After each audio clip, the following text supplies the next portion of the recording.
and good evening. I'm Melisa Idris. Welcome to Consider This. This is the show where we want you to consider and then reconsider what you know of the news of the day.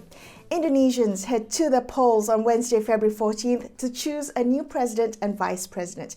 Now, this year's election will mark the first change in leadership in 10 years as outgoing President Joko Widodo has served his maximum 2 terms.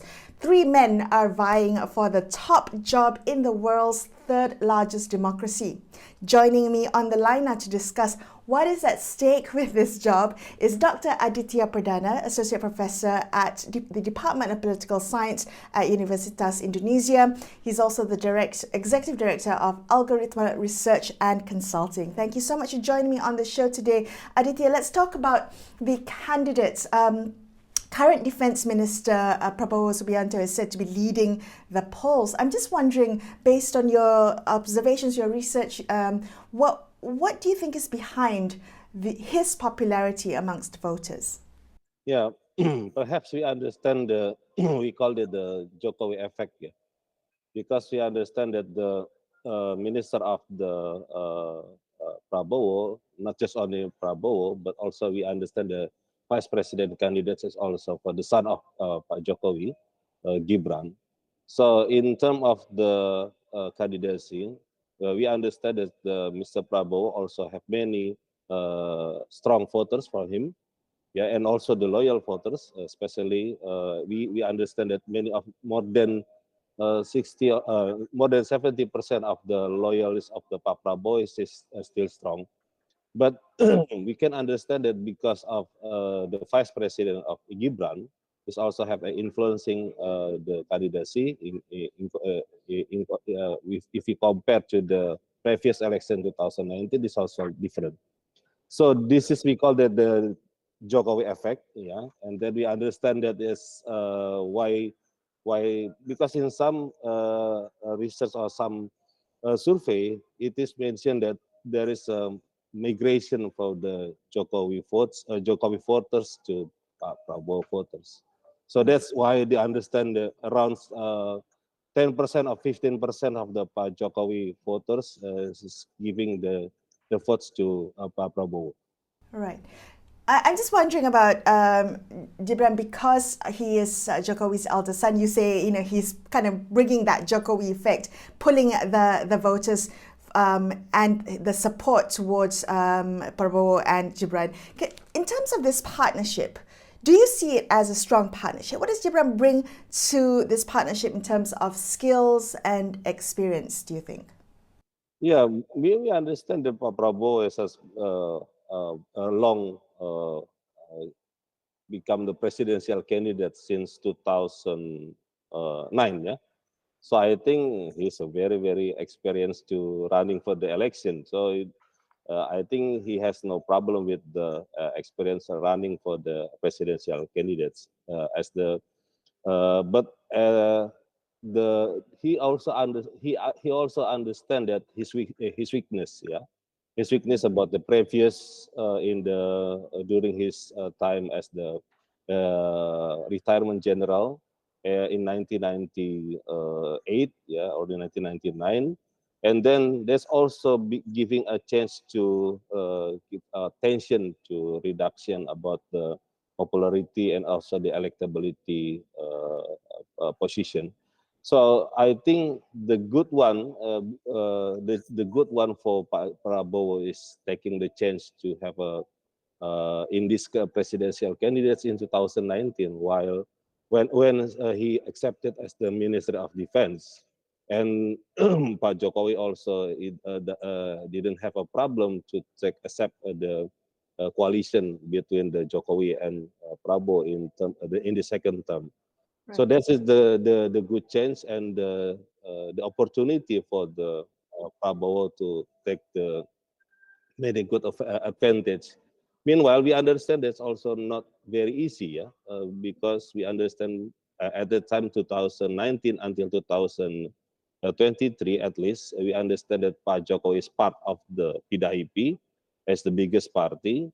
Meanwhile, the Gerindra is the second party, but not part of the biggest coalition at in 2019.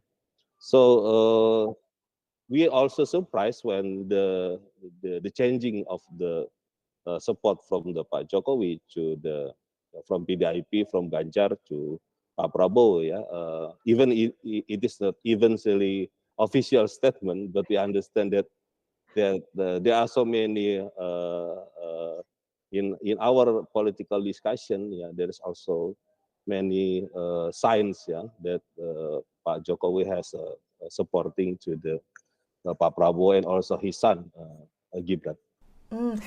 Just to focus again on Gibran's candidacy, do voters see that as an injection of youth into national level governance, or has his path to vice presidency been so clouded by all these political machinations, as you mentioned, and also the controversy around the constitutional court's ruling, all of that? Has that detracted from his popularity, or has he still got the youth vote?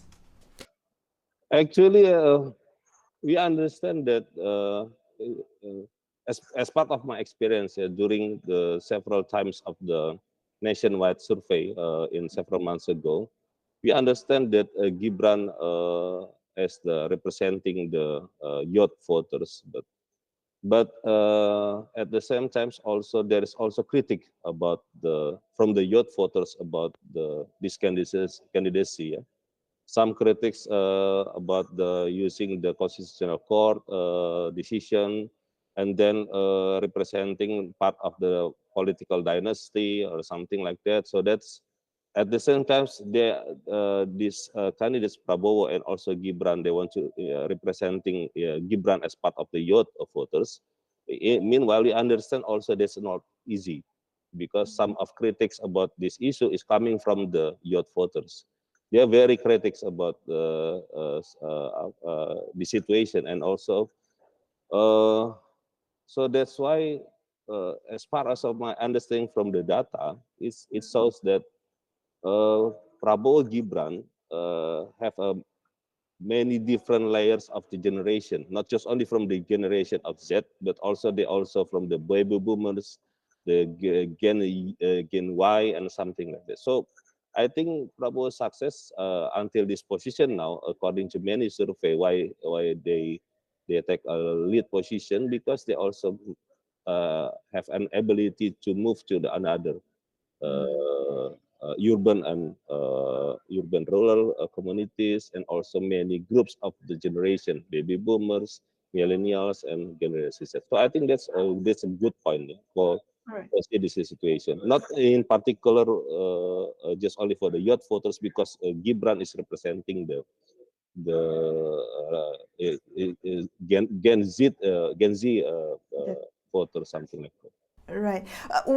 Aditya, what are you observing as the main issues that keep coming up in these elections? What do voters care about, and what have candidates been campaigning on? Yeah, it's totally different, yeah, Melissa, if you compare to the previous election 2019. If in 2019 we understand that the political identities is very huge issue among us. Some of the Indonesian people said that there is no communication after they vote at the day or before that, because the political identity issue, especially in the WhatsApp group and something like that. So nowadays, I think the issue, these candidates, three candidates, trying to approach with the different kinds of, with the programmatic issues, something like the luncheon free program, or internet free for the society, from the Ganjar, of perhaps the other issue from the Amin, another issue. So they are trying to making some the programmatic issue to become as the part of discussion among the candidates. And also we understand there are two camps, political camps issue amongst the election, the changing issues and also the continuity issue. Meanwhile, the we understand the Ganjar position is among in between changing and also the changing and also a continuity. So that's the issue. So Right. yeah, we understand that's also not easy for us, yeah, in the Indonesian context to approach the programmatic issue among the candidates. At the same time, we understand nowadays they're trying to against modify some previous issue in the human right issue, something like that, to become make it some against the situation for the another candidates, a black campaign or something. Right. Do you think that most voters at this point in time have already decided on who to vote for, or are they still on the fence, still waiting to be convinced? What do you think? Many pollsters announced that they have a release about this current situation, and I also agree at this time among almost 80% of the voters is still have confidence to vote in the next 2 days. Yeah. Mm. So I think at least maybe 15% or maybe 10% still waiting something. I'm not sure what it is for getting, or maybe they have to scroll anymore from the X, from the social media, and then yes, sure, we will vote for the next 14 February. Okay. So what Around 80%. Okay, so what do you think might happen or will likely happen after February 14th? Do you think it's likely that one candidate will get at least 50% and therefore that there's no need for a second round of voting in June? So I'm actually I'm as part of the second round for supporter, yeah, because Okay. I understand many pollster have released about their data, yeah. There Mm. are, of course, in these days, is in 2 days or 3 days ago, there were so many pollsters announced around Pak Prabowo will win around 51 or 52%, something like that. But we also understand there is a margin of error around 2.8 until 3%. So that's the possibility. So as far as I understand, because of the margin of error is still part among the margin of error, I understand there is still a chance to take the second around election. Hopefully, but I'm not sure the situation in this the D-Day election. Yeah, but because the situation is still can be happen anytime. All right, well, it's exciting times. Thank you so much for speaking to me today. I appreciate your time. That was political analyst Dr. Aditya Perdana. We're going to take a very quick break here and consider this. We'll be back with more. Stay tuned.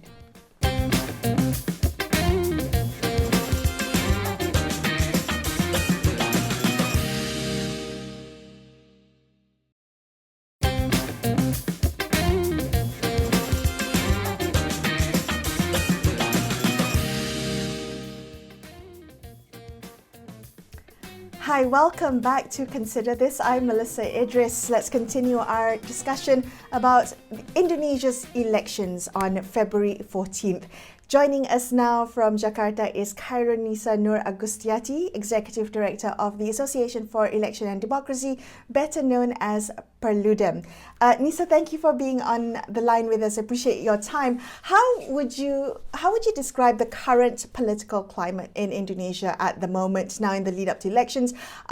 Is it any different from previous elections in terms of sentiment, in terms of partisanship, in terms of polarization in discussions? How would you describe it? Yeah, I think the situation is different with the previous election. Even though we still have the same law, our election law is the same as the previous election, but the political situation is different because since 2014 election and 2019 election, we only had two pairs of candidates, the same candidates actually, Jokowi and Prabowo. But now for 2024 election, we have three pairs of candidates, and in terms of polarization, the situation is different. In a previous election, we can really feel that there is a polarization in the society because of the social media, because there was only two candidates, and we can see the blocks in the society, whether you are supporting candidate Jokowi or you are supporting Prabowo. It's easier to label the society. If you are not agree with the Jokowi's policy, then you are labeled as Prabowo's on Prabowo's side. Right. But the situation right now is different because we have three pairs of the candidates. Even though talking about disinformation and also hoax in the social media, it's also increasing actually. Even though the polarization is not like in 2014 and 2019 election. Right. Well, talk to me about that, about the misinformation and disinformation and the use of social media. How has that impacted the democratic discourse during the campaign? Yeah, in this election, 2024 election, the majority of the voters are young voters. More than 55% are young voters, uh, consists of Gen Z, and also millennials. And based on the research from the CSIS, it is mentioned that young voters, the main source for young voters to get the information is based on social media. So that is why social media is very significant. And there is also like a shifting of the trend how people consume information in the social media. On the previous election, yeah, it's more in the text format, image, but now it's the more consume content in the social media is through short videos, 30-second, 1 minute videos. It is what young voters consume in the social media. So that is why all of the candidates are trying to change their character, yeah, more appearance in the social media.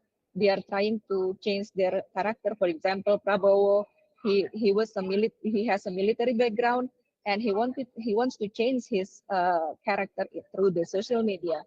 It also used by Anies Baswedan, for example.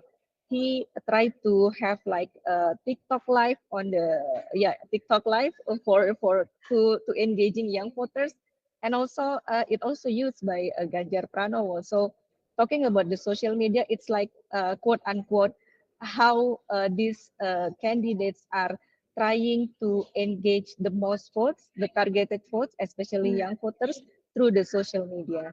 Right. That's so interesting because you're right, 52% of registered voters are below the age of 40. So how are young people engaging with these attempts by candidates to influence them through social media? What are the issues that you're hearing from young voters? What do they care about? How are they engaging with Indonesian politics and democracy? Yeah, actually, talking about young voters, they are not passive actually, because they have so many concern in the social and political issues, environment also, combating corruption also. It's like it is the concerns of young voters, talking about economics, about how to get a job, how to get a house. It is the real problem that is faced by the young voters in Indonesia. But the challenge is sometimes young voters only seen as a vote getter. Sometimes they are not engage well to discuss with, to have to change the ideas, for example. So that is why it is also a challenge, yeah, because sometimes the young voters also feel like, oh, we are only a vote getters for the election. They don't really care for us. They don't really talk about the needs of us, because they just need our votes on the election day. So that is why I think so many young voters or young groups, they have initiative in the social media. They develop a platform to make young voters are able to know or to engage more with the candidates. In Indonesia, we have so many platforms, for example, Bijak Memilih, or the other initiative from Indonesian Corruption Watch. They have also a platform to know more about the candidates. The website called Kamu rekam jejak, it means background for the candidates. So we can see how the background of the candidates on this election. All right. That's great that there's a movement, or there are efforts to engage young people so they really feel part of the democratic process. What's your sense about how young people might turn out to vote? Is there apathy amongst young voters, or are they excited to exercise their vote in this, what will be likely the first change of leadership in 10 years? Yeah, actually talking about the voter turnout, we have the trend is increasing for 2014 and 2019 election. The last election in 2019, the voter turnout is 81%. In 2014, the voter turnout is 75%. So it means that there is an increase of voter turnout in Indonesian election, and also reflecting to the our local election in 2020 during the COVID era. The voter turnout is also high, above 70%. So it means that Indonesian people are enthusiastic to go to the polling station to give their votes, because in Indonesia, election also, we call it Pesta Rakyat, People's Party. So it means that yeah, we like to have a party, because in the polling station we can meet with all of the people. There is so many discussion talking about the political situation. And also based on the survey also showing that the result of the survey that people are enthusiastic to go to the polling station. But the challenge is, yes, please. Sorry, I really like that pista, right? Yeah, you were saying about the challenge, and I do want to ask you about what Perludem is looking at in terms of challenges. What are your main concerns when it comes to these elections? What are some of the issues that you are paying close attention to? Yeah, talking about people's participation, actually is not only limited to when people come to the polling stations. Talking about participation, this election is, if I have to say, there are so many issues about the transparency, about the independency of the our government, since the son of our president is becoming the candidate of the vice president. So it means that people need to be part of this election, not only come to the polling station, but also to oversee the whole process of the election. So that is why there is so many initiatives from the civil society in Indonesia to monitor the process of the election. Well, speaking about the fact that the son of the outgoing Prime Minister is contesting as Vice President, how would you describe President Jokowi's legacy in terms of democratic progress for the country? What would be your assessment, Nisa? Yeah. According to some of the institutions that have score of democracy, the economists, for example, the score of Indonesia is flawed democracy. Yes, we're still in the democratic country, but there is flawed in our democracy because of because so many factors.